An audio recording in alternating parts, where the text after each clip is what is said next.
28th Bomb Wing, which operates B-1 bombers, and in the key positions in the Joint Staff and Office of the Secretary of Defense.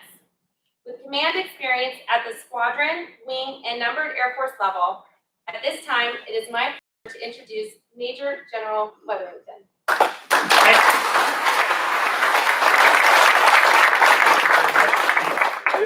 I'll translate that really quickly. I'm old, okay? And then I think about Lieutenant Colonel DeFelice, who I met 34 years ago at the Air Force Academy, and is quite possibly the oldest lieutenant colonel in the Air Force. This could be a great time. Holy cow, where'd Sergeant Davis go? That's today. I'm right here, sir. Wow! That was awesome!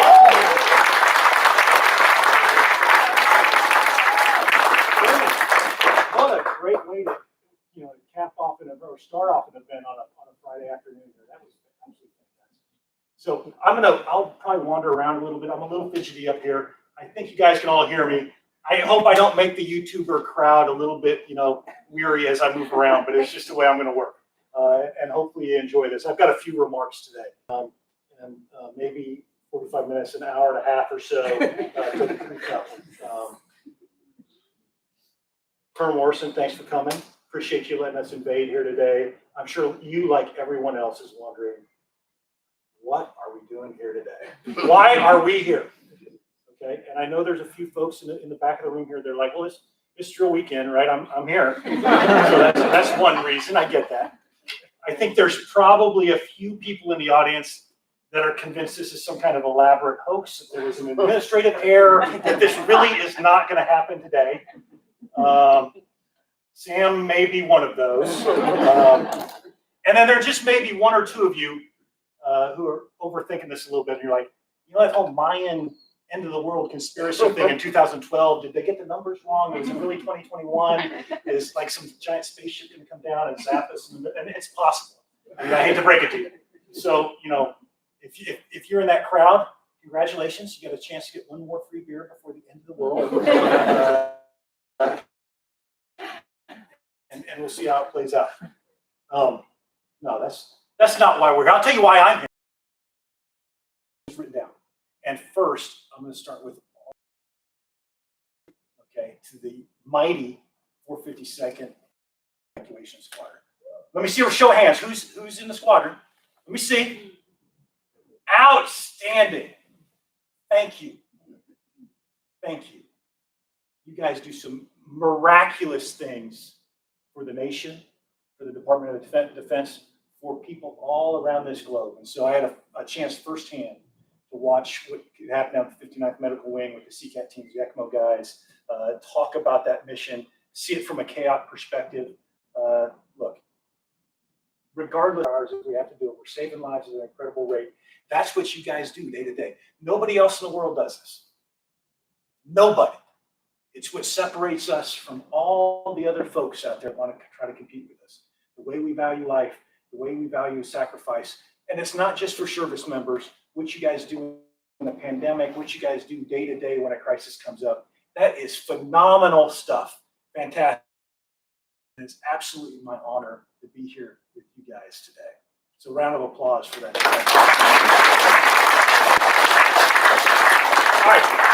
All right, number two.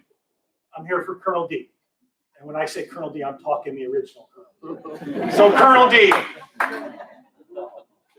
When I had the pleasure of attending a small school in the foothills of the Rocky Mountains with a couple of folks in this room, Colonel D was there.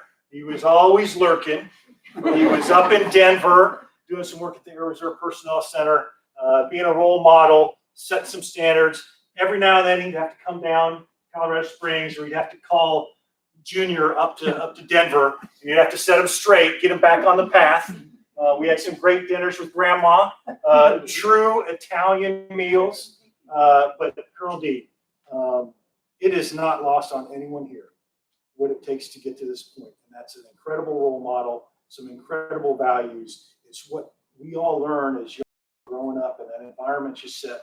And there is no doubt in my mind that we're nowhere close to this day without what you provided this guy. And it's a challenge, believe me, I know, because we've all watched it. So you've got some strength. I don't know how you kept that all on the rails, but nice job. Well done. All right.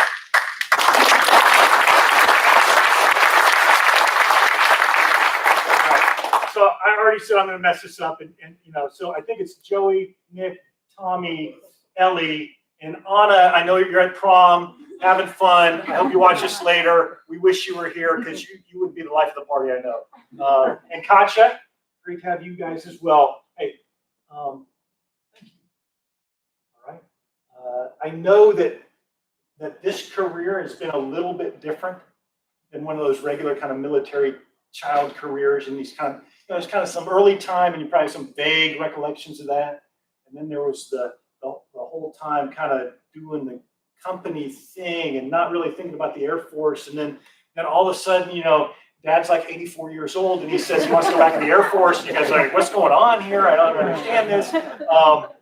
But thanks for being there. It's clear when we talked, when I talked to Laura, I had a chance to get out to write Pat last year, or maybe 2 years ago when I was at AATC.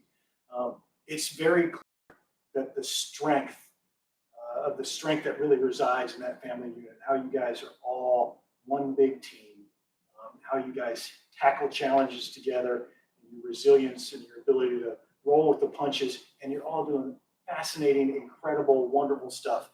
Difference makers out there. I mean, that's all we could ever hope for as parents, is that our kids contribute to society in a meaningful way. So thanks for being there. Thanks for rolling with the punches. Thanks for all you do to make this DeFelice family run and continue to grow and be what it is today. So round of applause for those. We're almost there. So typically what I do is I write some things down on cards to help me as I'm going. And I actually had to write an entire card for Laura. And honestly, Laura, I mean, it's a mystery to me. I don't really understand how Lou managed to convince you to get on this roller coaster. Just hold on for this long. Hold on tight. Met on a ski trip senior year at the academy. I will talk about Lou's persistence here in a second. In the case of Laura, I think it was more like incessant battering and breaking down the barriers of just, I don't know what it is. But Laura, holy cow. Lou, you started off on this Air Force journey, and at one point Lou says, well, it's not really going where I thought it is. I'm going to leave the Air Force, go to business school. We've got no income, and we've got 3 kids under 4. And Laura's like, I'm with you. He's in an executive development program at a Fortune 50 company at Cigna. And he goes, hey, what do you think we start a software startup? What software company? Are you in? And Laura's like, let's do it.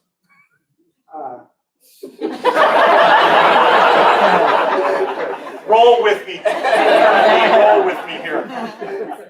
And then when times got tough, about 12 years into that company, and the customer service element's kind of a little bit challenged, who steps up?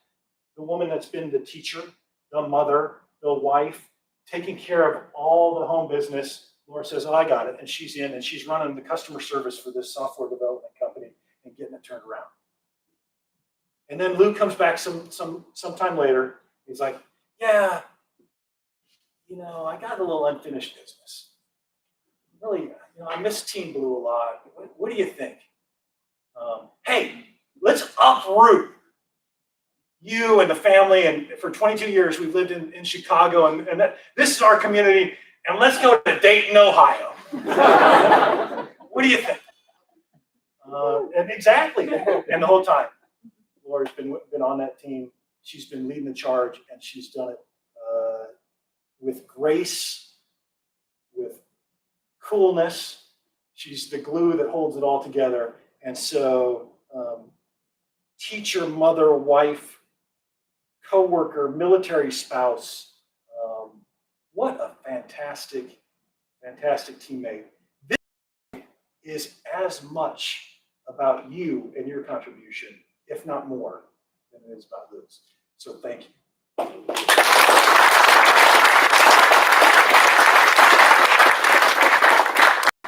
All right. So now to the last reason I'm here. And that's this guy sitting right up here, and you'll get a chance to talk in a minute. And really, I'm as curious as the rest of you. I sat down to write this, and I was like, holy cow, what is it?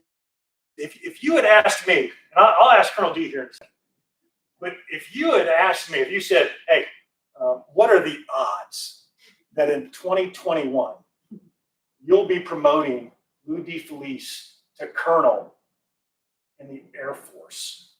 What are the odds of that happening? I just said, I'm not sure you can calculate a number minute, that small. Not happening. I mean, Colonel D, what do you think? So I'll set up for you. You gotta really keep him on track, work him at prep school, keep his mind going. Don't think about UT, get to the Air Force Academy, get through all those hurdles and obstacles along the way, and everything else. Did you think we'd be honestly standing here today? No, I was so pissed off when I got out. That's what I thought.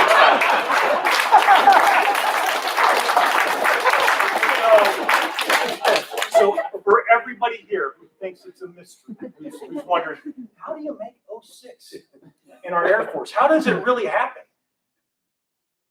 I'll tell you, it's different for everybody. That it takes a wide range of skill sets and talents, and we need all those folks.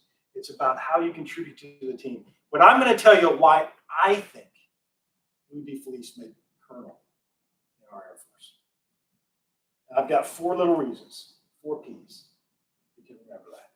And the first one is persistence. We talked about it a little bit already. You probably don't know. Went to the prep school, went to UT for a while, trying to get in the Air Force Academy, stuck with it, made it in there. If I had to characterize Lou's study habits, well, let's just say they needed some refinement. His focus and attention sometimes to the academic side was a little rocky at times.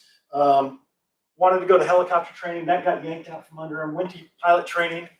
And we were in a pilot training class, and if you really want to have an interesting conversation, talk to Sam Svitenko over here about a little lead change on the runway that they did in a T-38 sometime that really shouldn't happen like that. Lou, there's no doubt in my mind that you found the path that worked for you, and you've made a difference. But what could have happened in that case, in all of those cases? You get knocked down and you don't get up off the canvas, right? And that's not this guy. He doesn't quit. He's persistent. When obstacles come up in the way, he's just stubborn enough to barrel through them, headlong into them, and just solve. Even at the academy, Lou is always about, hey, there's a better way to do this, or I've got an idea. Or how can we tackle this thing that nobody else can figure out? Okay, he did it in his early years as an MSC. There's a great story about Tyndall and the OB services there, or should I say, the non-existent services at Tyndall, and which was it Joe? Joey was born at Tyndall, Joey. And Nick, and so in that transition from Joey to Nick, all of a sudden, there's a young hospital administrator that's like, yeah, this isn't going to cut it. And beefed up that organization, brought in the right resources, put that in place. He's a problem solver. That's what he does.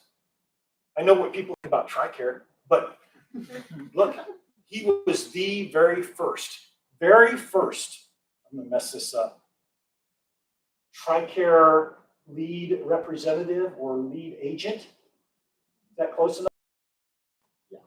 Very first one in the Air Force, very first region.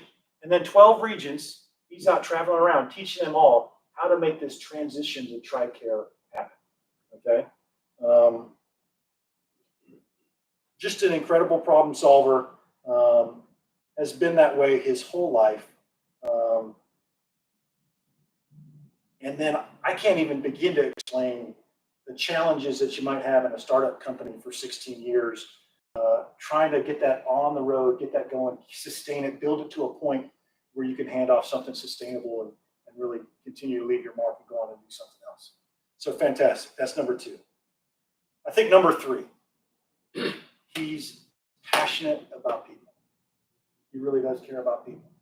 Mentoring, growing, and developing people. And we can see it early on at the Air Force Academy and how he helped educate some of the underclassmen. And sometimes it was a little rough around the edges, but at the end of the day, he actually deeply cared that people got better, that they grew, that they developed, that they expanded their horizons, that they could contribute to the mission in a more meaningful way. And every conversation that I've had with him, he always talks about other people, what they're doing, how to help them, what things that we could bring to bear to make them stronger or to make their situation better. That's just how he thinks, because he knows it's about relationships. He knows it's about people. He knows he can't do anything without them. What's an 06 in our Air Force?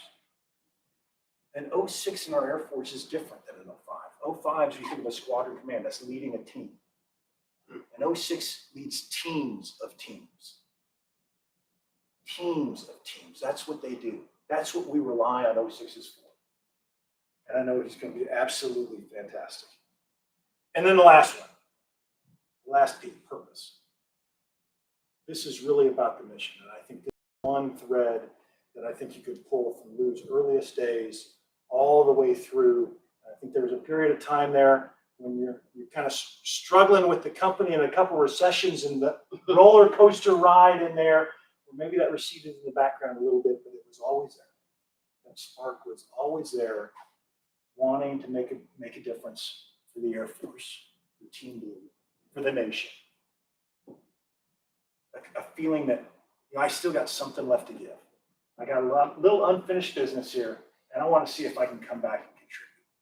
Okay, and so ended up doing some work at Wright Pat with USAF SAM, School of Aerospace Medicine, and kind of coming back into the reserve side, and then kind of just growing that role over time.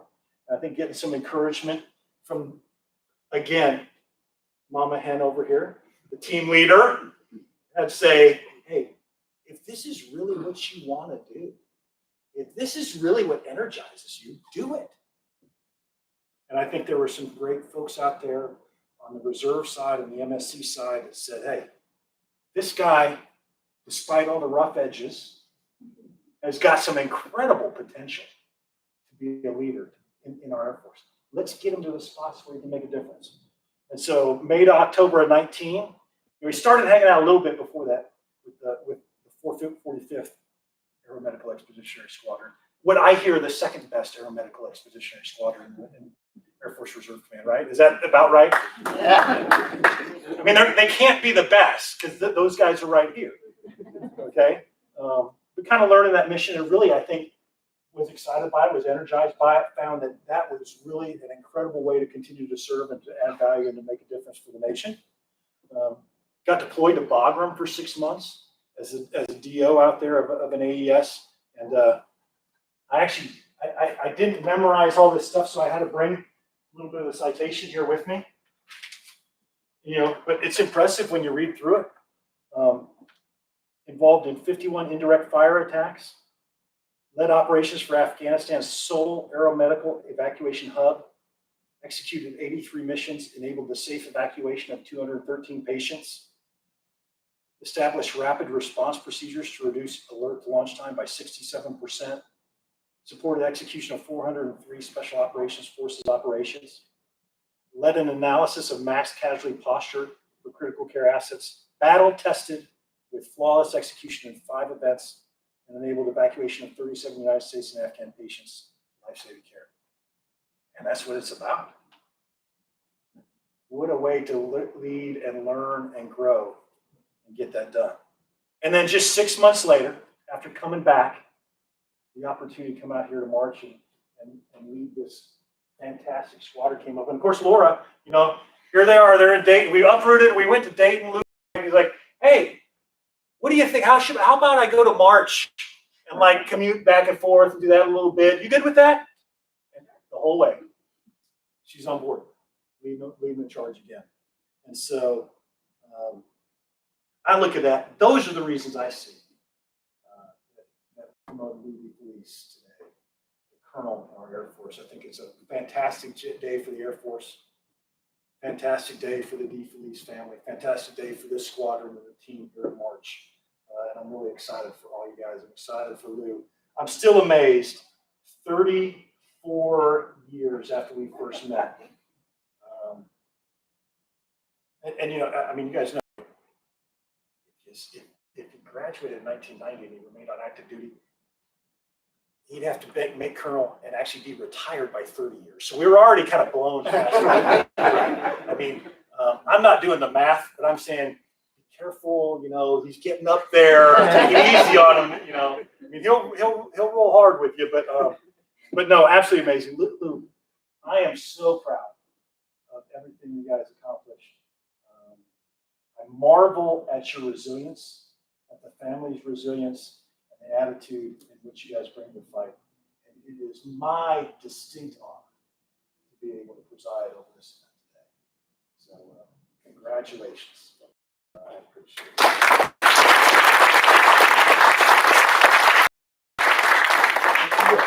Why don't you join me on stage? We'll make this room.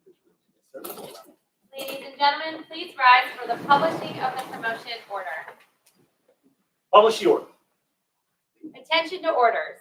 The President of the United States, acting upon the recommendation of the Secretary of the Air Force, has placed special trust and confidence in the patriotism, integrity, and abilities of Lieutenant Colonel Luis DeFelice.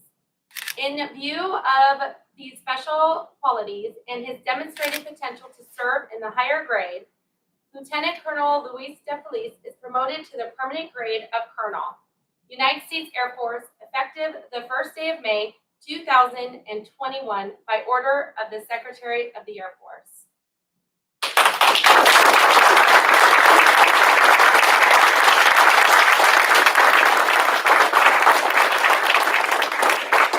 Ladies and gentlemen, please be seated. Laura, Joey, Nick, Tommy, Gabriella, and Colonel DeFelice Sr., would you please come forward to assist with pinning on the new rank of your husband's, father, and son's shoulders.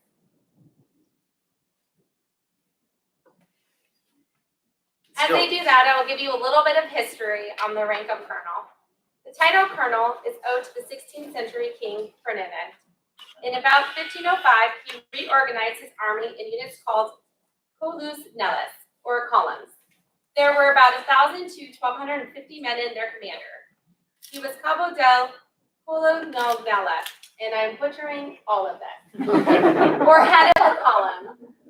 Since these were crowned units and they were known as coronels, and their commanders were colonels, their French occupied this idea when they developed regiments and they kept the title. The British copied the regiment organization from the French and over several decades changed the pronunciation to colonel. Colonels in the United States military began wearing eagles as rank. The insignia was established in 1829, but not until 1851 did they begin wearing the silver eagle insignia that they wear today.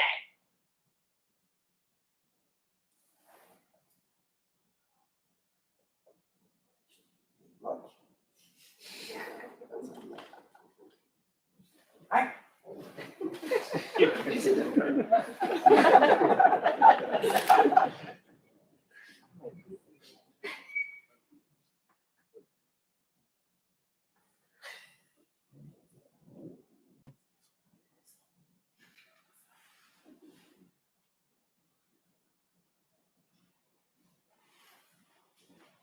Can't tell they were athletes.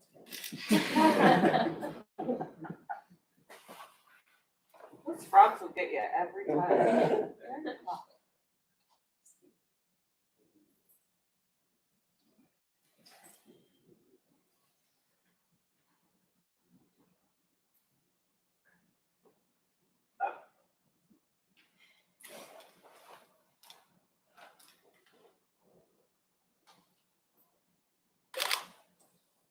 minutes after COVID-19.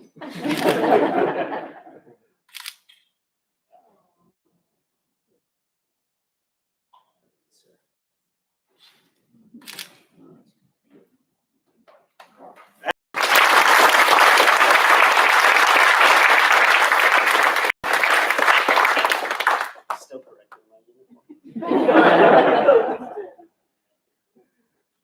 You guys don't mind, let's do a quick picture.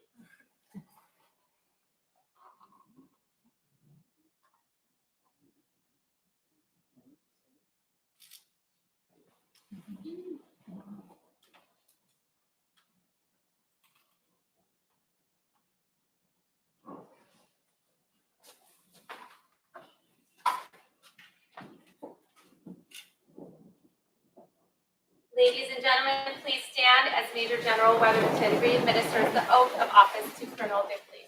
Raise your right hand and repeat after me. I state your name. I, Louis J. Bickley, Jr., Having been appointed a colonel in the United States Air Force, having been appointed a colonel in the United States Air Force, do solemnly swear do solemnly swear that I will support and defend the Constitution of the United States that I will support and defend the Constitution of the United States against all enemies, domestic, against all enemies, foreign and domestic, that I will bear true faith and allegiance to the same, that I will bear true faith and allegiance to the same, that I take this obligation freely that I take this obligation freely without any mental reservation or purpose of evasion, without any mental reservation or purpose of evasion, and that I will well and faithfully discharge the duties and I will well and faithfully discharge the duties of the office upon which I am about to enter. of the office of which I am about to enter, So help me God. so help me God.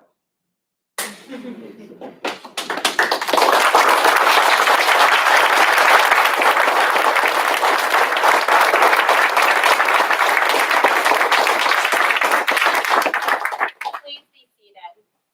Ladies and gentlemen, it is my privilege to introduce to you Colonel Louis Bickley. Yeah.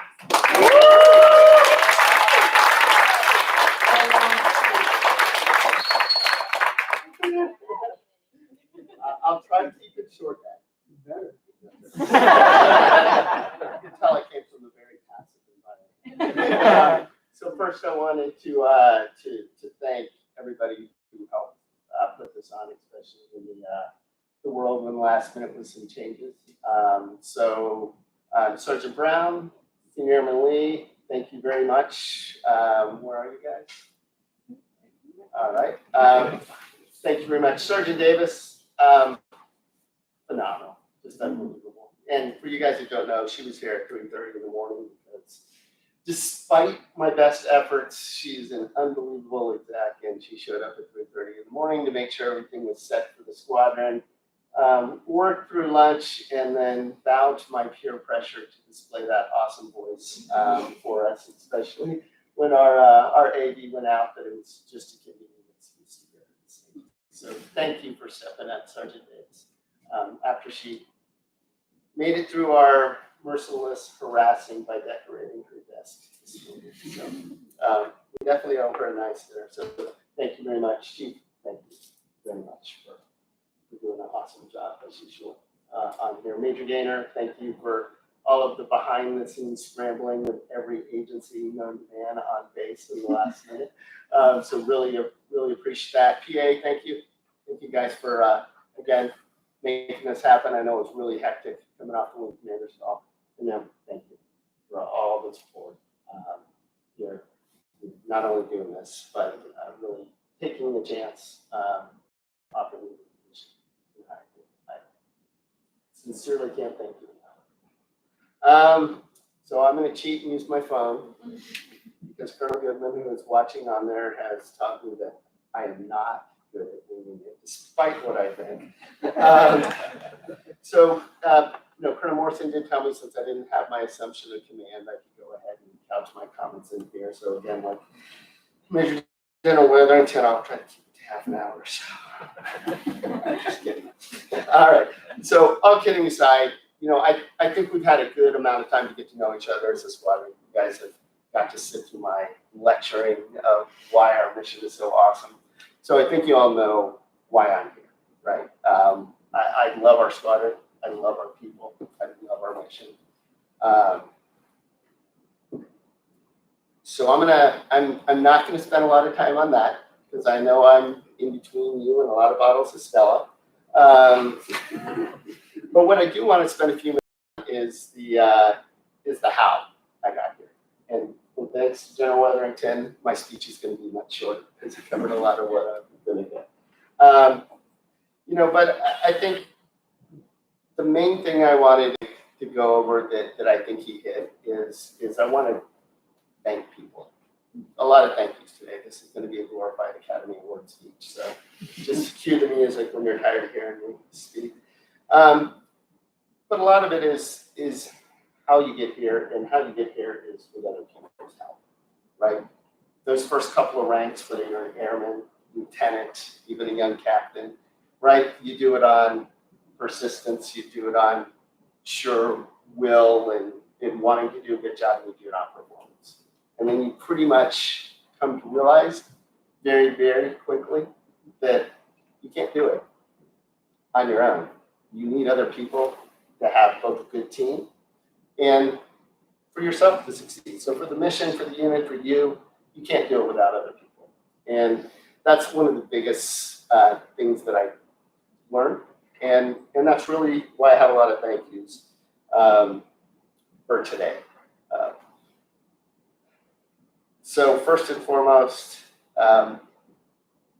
me, General Weatherington, spoke a lot about Laura, and truly, this is her promotion, not mine. But I am going to save that to the end because I'm going to try to use these tissues only once. And despite my bravado most of the time, I will likely blubber at the end of this. I just feel warning. So just quickly, to start at the beginning.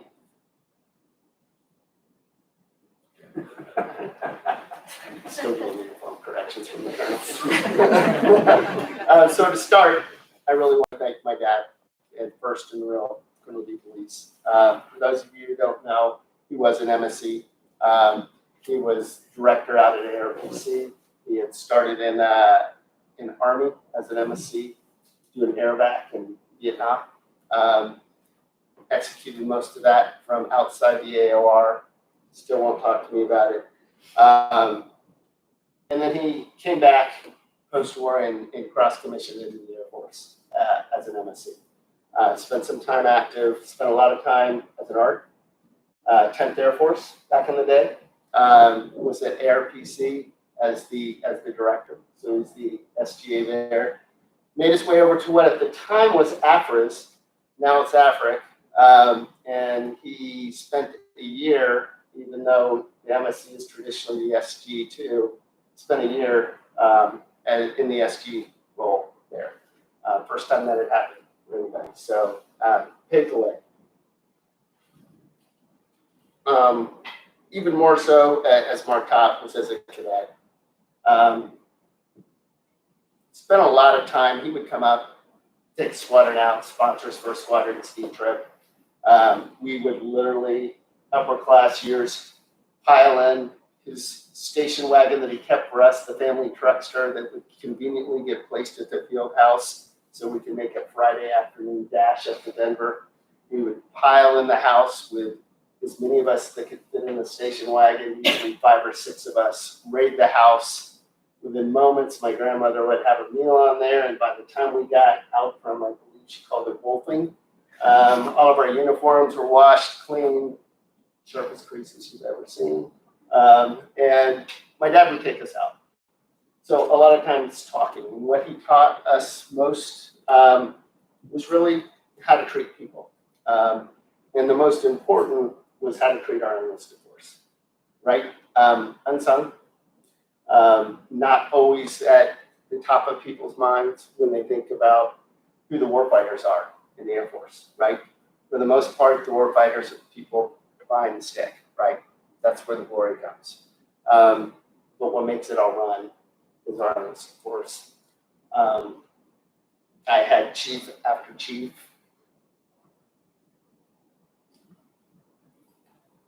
would always come up to me. And the one thing they talked about was how we took care of them and how we took care of his enlisted force. And I think every one of us that were cadets still remember that to this day. When I talk to my buddies, they all ask about him, and he set a great example. So thank you.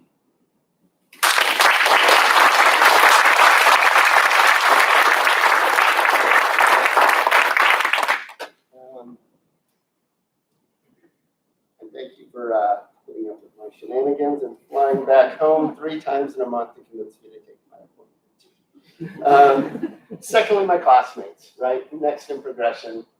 You see some of them here today.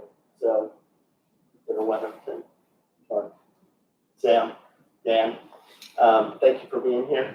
Steve, streaming online. I will say the one thing out of our squadron, we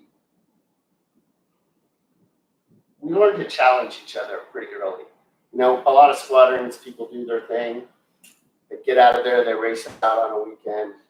They don't do much together. They're stuck together because they stuck you together. That was not how we roll. We disagreed, fair amount. We would knock down dragouts on how we should execute something or do something.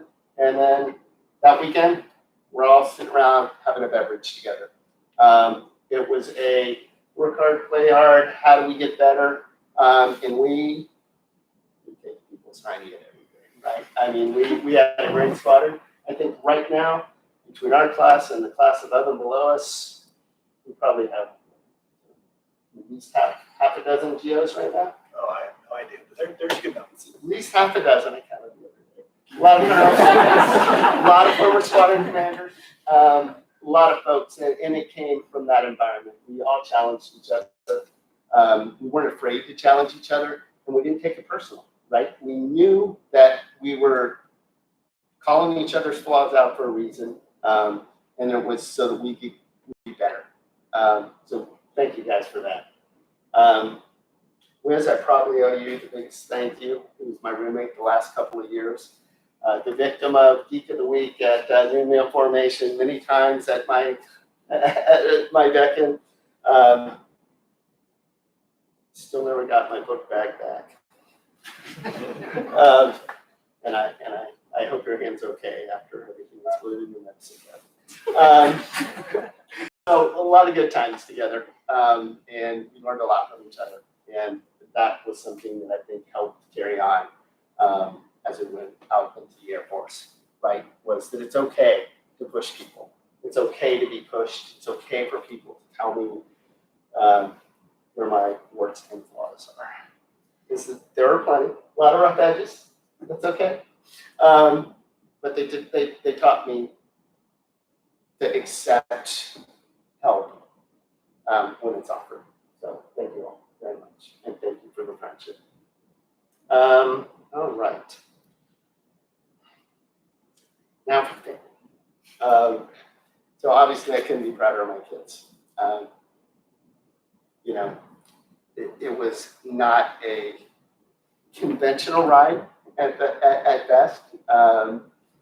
They moved around. They probably don't remember too much of the active duty time. But they're a group that I pushed pretty hard. They pushed back pretty hard. But at the end of the day, now that they're all adults, despite some of the rough patches as brothers have, and the sister being surrounded by brothers, they really rallied together. They all do a great job. We rallied when I had to deploy, and when I decided to come back in, they've been nothing but supportive.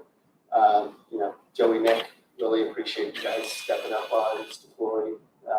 Tommy was in college. I always appreciated the fact that I could actually talk to him before I went to bed, because he was up in the middle of the night as a college student all the time. So I got plenty of FaceTime calls from the courtyard outside of his room. Ellie, handwritten letters, phenomenal little pictures. His always would do up the family videos. I could never, ever get depressed with these guys, even being deployed in that scenario. They were always there, always very supportive. Couldn't be proud of these guys. So thanks. All right. Generally making and Tess Goodman. I want to guys for explaining to me what mansplaining is. They quickly learned, though, that it is loose-splaining, that my children will say. It's nothing gender-related. It's just that I have an incessant need to explain it to you until I think you understand. But thank you. The other thing that they did, they were both great models of how to have an adult conversation. Neither one of them ever skirted conversation. If there was an elephant in the room or a tough conversation that had to be had, they really taught me how to have those conversations in a professional manner because they actually cared, right? You don't have those conversations with people if you don't care, right? You let it go, you avoid the conflict, and sometimes people get their feelings hurt or they get irritated at it, and they really taught me how to have that professional conversation. And let people know, hey, this is a conversation we have to have. And I hope you take it for what it's worth, whether it's a negative or whether it is just a professional development. They really taught me that. And see Jess nodding her head. This is very true. So thank you all. And I'm old, as General Weatherington has not failed to point out on multiple times.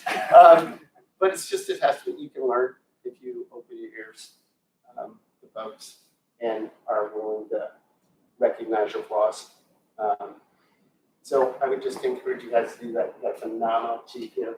It's also willing to have those conversations. So thank you, Chief.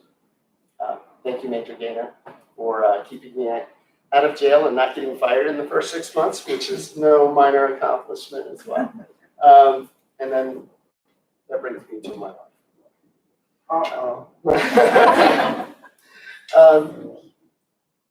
You know, Mark hit a lot of highlights. General Weatherington hit a lot of highlights of it. But I really have put her through a lot. And she's been nothing but supportive. I mean, if you really think about it, going through an active duty career on a pretty good path, actually made major pretty fast. Of course, he laughed me 4 times before I made lieutenant colonel.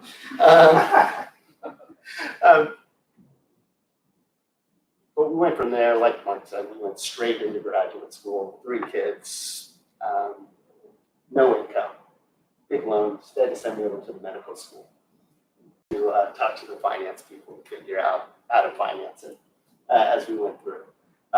She has always had faith. Whenever I got in that doubting situation, or what did we just do? How are we going to get out of this pathway? She's always brought me back up. So my resiliency is because I've got a rubber floor, right? It's not me, it's her. When I fall down, she pushes me back up. Sometimes she has to kick me back up. Kick me up before they kick me forward. But I really appreciate it. As you said, once I came back in, started doing a 6-hour commute back and forth to Dayton, had decision on going back corporate or coming to USAF Sam, and she looked at it and said, you know, it's what you would like to do. You light it up. You can make the numbers work. Let's go. She left a place she had a lot of good friends, been 22 years, job she loved, a lot of great friends, and picked up a lot of courage.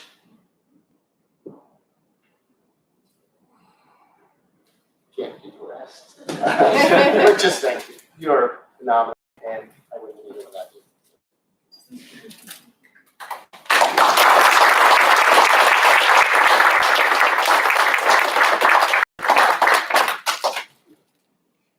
All right. Am I done? I think we'll leave it dry up. So thank you all for coming. Thanks for listening through my blathering. I appreciate it. I just felt like I had some thank yous to do.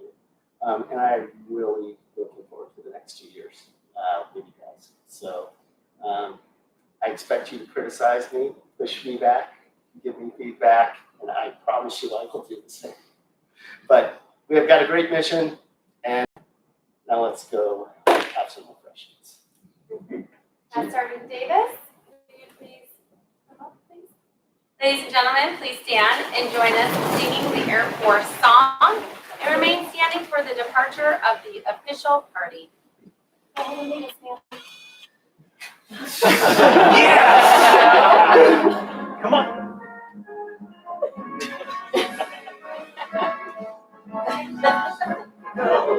Into the wild blue yonder, flying high into the sun. And we go to the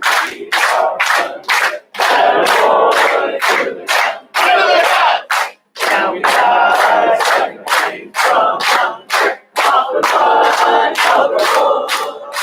We live pain for the down and hey, something you were there for. Yes, I can work that.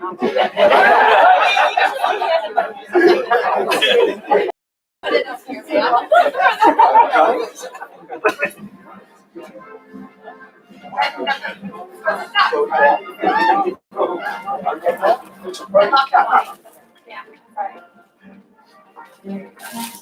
All right. Really? She's just pushing all kinds of buttons. Why is this not? Perfect.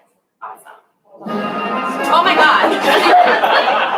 You had one What is job. going on here? This is ridiculous. Very sorry. This concludes today's promotion ceremony. We invite everyone to join us, and Major General Weatherington, in congratulating Colonel De Felice and his family in the receiving line at the entrance of the auditorium, followed by food and beverages in the 452nd AES Heritage Room. Thank you for attending, and I hope you have a great Air Force Day. I